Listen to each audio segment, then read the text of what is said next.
Is compassion for narcissists dangerous? I've been getting a lot of flack in the comments section recently because some people think that talking about compassion for narcissism means I'm justifying hurtful or abusive behavior.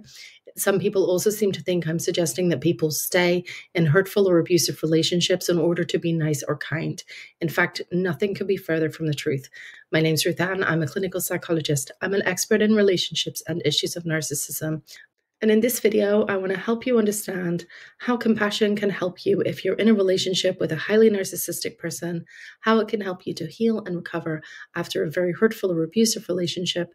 And if you're someone who might be a narcissist, I hope this video can help give you a sense of how compassion can also help you to grow and to heal and to improve your relationship with yourself and with other people. So compassion simply means being with suffering. It means being attuned to people's suffering and having a sincere motivation in order to alleviate it.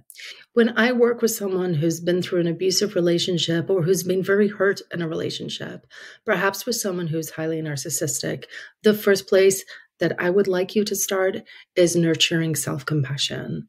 That may mean cultivating an awareness of what you've been through, how it's affected you, and being truly, deeply committed to acting in a way that alleviates your pain and your suffering, to become your own best friend and ally as you heal from this incredibly hurtful experience. That may mean learning to treat yourself with the kindness and the softness with which you would treat a really good friend. May mean learning how to soothe and to comfort yourself. May also mean learning to protect yourself, to assert clear boundaries, and to be really courageous in taking action that keeps you safe and protects you from someone who might be hurting or abusing you. Can also mean learning how to communicate your boundaries in a way that is as calm and as self-assured as possible. And it will also mean cultivating relationships where you are treated with the kindness and respect that you deserve. When you know, first and foremost, that you are your own best friend, that you are your own ally, that can make a little bit of space where you can actually become quite curious and interested in the experience of the other person in the relationship, even if that person has been very hurtful to you. Now, I want to be very clear. I never suggest that someone who's been seriously hurt or abused in a relationship deliberately cultivates a sense of kindness towards the abusive person. However, when you know you have your own back and you know that you're completely committed to your well-being, you may find that there is space to understand the other person, and that understanding the other person can actually be very helpful in how you navigate a challenging relationship with them.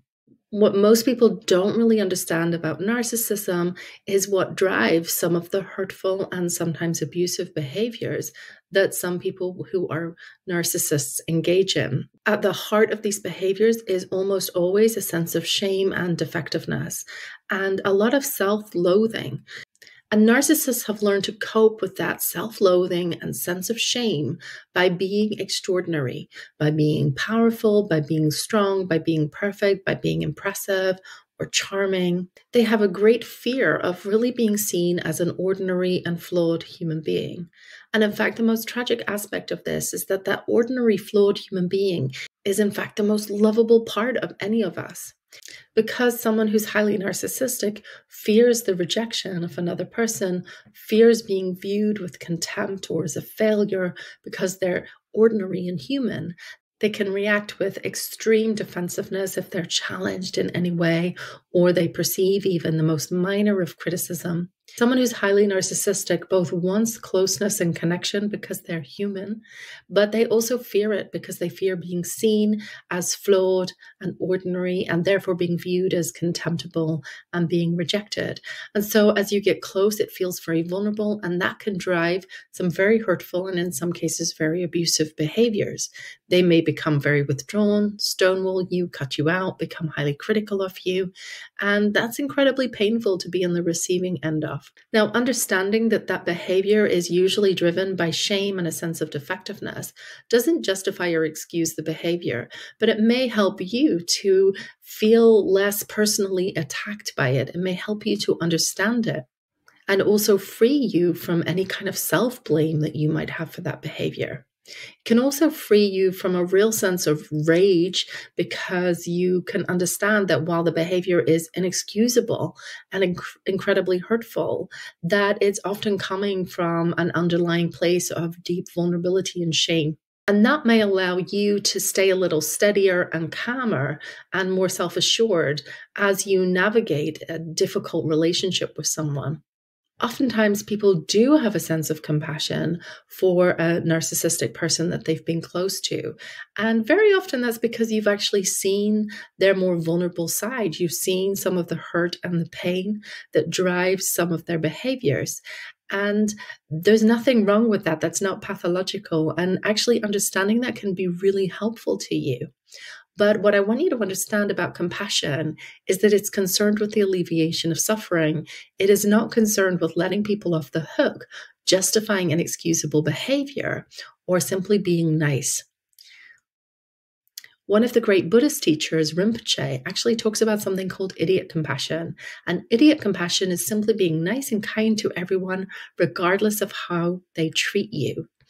And when you are nice and kind to someone who's being hurtful and abusive or cruel to you, it's actually enabling. And in fact, a lot of the time, it's not compassion, it's conflict avoidance. It's avoiding conflict, it's avoiding difficult conversations, it's tiptoeing around someone, and it's not actually holding them to account as a fellow human being for their behaviors. And that's not compassionate because it perpetuates your suffering. And actually, it also perpetuates a pattern of toxic and abusive behaviors that ultimately hurts the other person too. You foster compassion for yourself and a real genuine commitment to your own well-being, as well as having an understanding of the other person, understanding some of what drives their behaviors, even if those behaviors are very hurtful and abusive. That can really help you to navigate those relationships from a place that's calm, that's strong, that's sturdy, that isn't so overwhelmed and maybe isn't quite so raw. Now, that's going to look differently for different people. It may be that that understanding actually allows you to gently confront the other person, to appeal to their better nature, and that may help you to improve the relationship. That's a possibility in some cases. Or it may help you to hold better boundaries, to create some distance in the relationship, and to bring the relationship to a point that's more manageable for you. Or it may mean that you end up completely ending a relationship and cutting someone off entirely out of your life. Or it may mean ending a romantic relationship, but still being able to navigate a co-parenting relationship in the most constructive and calm way possible. Now, that is not to say that the other person is always going to respond in kind. In fact, very often that's not the case, unfortunately.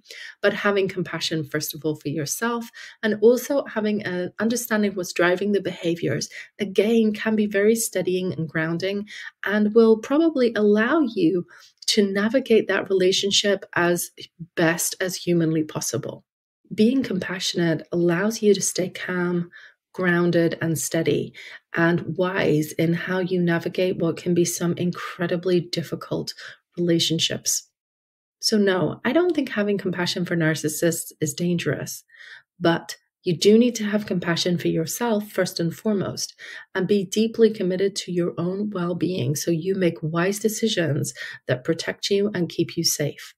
Having empathy in the sense of truly understanding the experiences and what drives behaviors that may be difficult, hurtful, or even abusive can be very helpful, but they don't justify the behavior, and they certainly don't mean that you shouldn't hold firm boundaries or create distance space or even end a relationship entirely. If you do have a sense of the pain and the suffering that underlies the difficult, hurtful, and abusive behaviors of someone else, that certainly doesn't mean that you should be nice and kind and tolerate behaviors simply because you understand the suffering that lies behind them.